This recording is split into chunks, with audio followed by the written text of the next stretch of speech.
ang next big thing para dito sa ating Philippine basketball is yung FIBA Asia Championships, which will be held here in Manila. Pero bago yan. Nandito na ako. Thank you sa segue. Thank you sa segue. Baka hindi nyo lang napansin nandito na si Jai. Sino ba nag-champion? Sa PBA. So, sobrang tagal mo nang wala dito, Alaska nag-champion.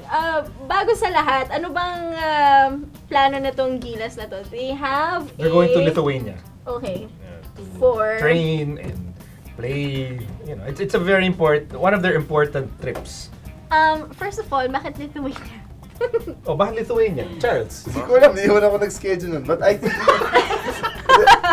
I think it's good for them that they're going to Lithuania, which is one of the best basketball countries in the world. And I think if they're gonna play some games, the teams there are probably much better than what they'll face in Asia.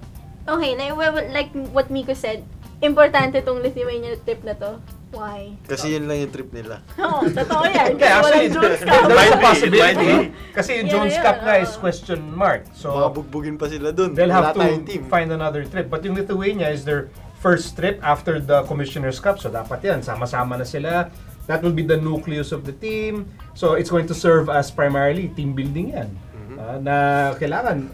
Pasok niya na yung Bakit kailangan sa Lithuania? Ha? Bakit kailangan sa Pwede naman sa Tagaytay. Oo nga. Pwede naman sa Tagaytay. Hindi kasi... Bakit team building sa Lithuania? Pwede ka naman 1 hour lang. No, because siyempre pag Lithuania, kayo-kayo lang nagtatagalog doon, di ba? O kayo-kayo lang ang Pilipino doon. O you go Magandang there. point yun, O, di parang kailangan united front kayo. Walang distractions. Hindi naman Ano, nakatagalog. hindi ka naman magigimik. Hindi naman nakatagalog si Marcus Alam ko. Ano lang yung symbolically speaking. Di ba?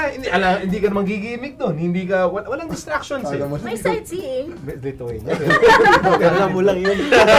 Sa basketball player kahit saan. Hindi ko sinabi. Lithuania, susiguro. Basta sa akin yan, importante dyan, one of many reasons is, it's a team building opportunity again.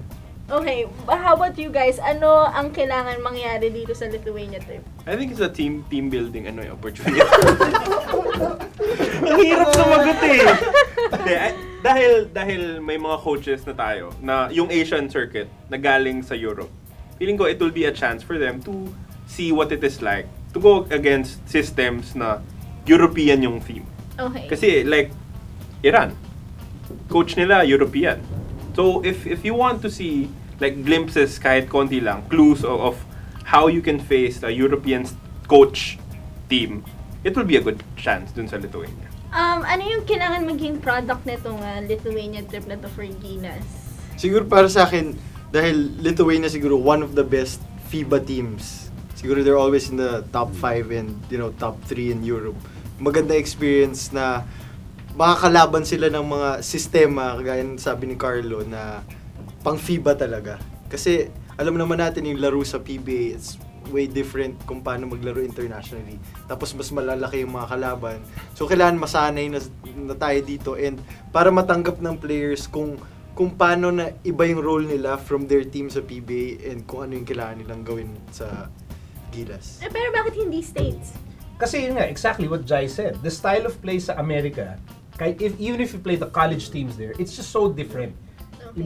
Iba yung style ng US basketball. Lalo na if you play yung mga mga pro-am teams doon, you go to the mga camps, yung mga sa Las Vegas. More of one-on-one. Iba yan people. Ibang sobrang iba. I mean, yes, you get to play against bigger players, faster players, but hindi mo makikita yung international style of play na kailangan masanay ka.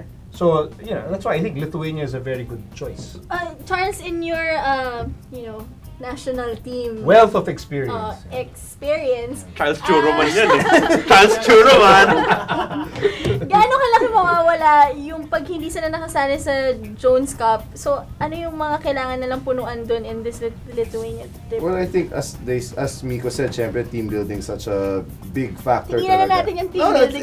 Importante talaga yan. Especially the environment in Lithuania, it's different from sa US. They're still comfortable with that, puro field. I mean, it's very familiar. Now they're totally different country, different language. So it's a good chance for them to bond. And as they said rin nga, I think you're gonna play better players, bigger, different system. And for me, I think it gives Coach Chot a chance to experiment on different things. What kind of lineups he's gonna have on the floor. Because maybe now he'd be thinking about playing Marcos and Fajardo, Junmar together more. Kasi bigger opponent. So it's a chance for him to experiment on different tactics, lineups, rotation, and to see who he's gonna use really in the big tournament. Wait now, any Gilas updates?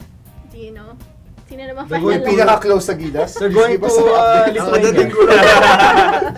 May basta ako, excited ako for players like Junmar. Imagine mo first time. Ayun, tama. Junmar, dadali mo na Lithuania, ha? Tapos doon, makakalaban niya Lithuanians, European players, Di pati, malalaki. Oh. sanay siya parati na siya yung pinakamalaki. Yun! Ngayon, Yun. paano ka mag-a-adjust na kahit mo, Wala sa Tagaytay noon. walang ganun doon. Hindi sa Tagaytay. Wala sa Kaya Tagaytay pala wala noon. sa Tagaytay. Kaya dapat Pati makita Lithuania. natin kung paano yung sistema natin, given na siguro sa mga contenders sa FIBA Asia, siguro tayo yung pinakamaliit na team, di ba?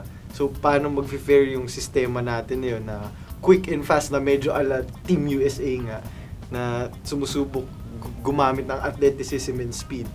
Paano yung gagana against bigger players? Okay, and aside from Lithuania, meron po ba sila ibang tips? So far na. Jones Cup. If it Ultra, pushes araw-araw through. nasa ultra daw.